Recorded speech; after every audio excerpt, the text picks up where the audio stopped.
bismillah alhamdulillah wasalaatu wasalaamu ala rasulillah. boo leen yeewoo suba si nelaw ab xéewal ak barkel yàlla la.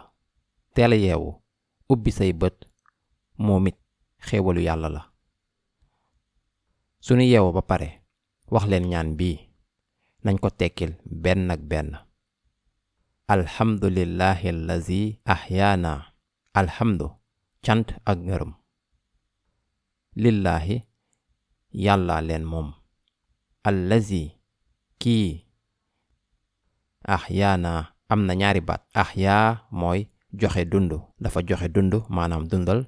naa mooy ñun. ahyaana dafa joxe dund ñun maanaam daf ñu jox dund.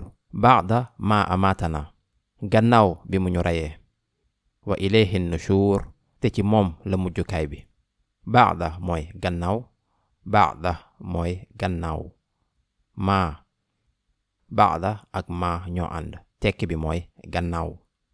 amaatana ñaari baat la. maata mooy moom deena. amaata moom mooy joxe dee wala mooy reye. naa ñun. amaatana moo ñuy rey wala moo ñuy jox dee ndax nelaw dafa mel ni dee. wa ilayhi wa mooy ak. ilayhi ci moom. an nushur mooy mujjukaay. yenn nit ñi dañuy dee seen biir nelaw. kon bis bu ne ab ndawtal yàlla la.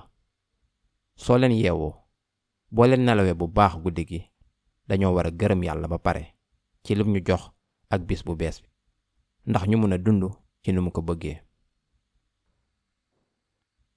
yàlla dafa defar ab pasien bi nga xam ne sunuy nelaw sax sunu xel dafay liggéey ñu daldi tëdd ci boor bu ne.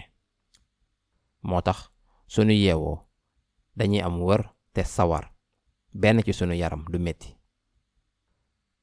sutura dund bu wër tedd dal neex mooy sunu suba tàmbali ak fàttaliku yàlla.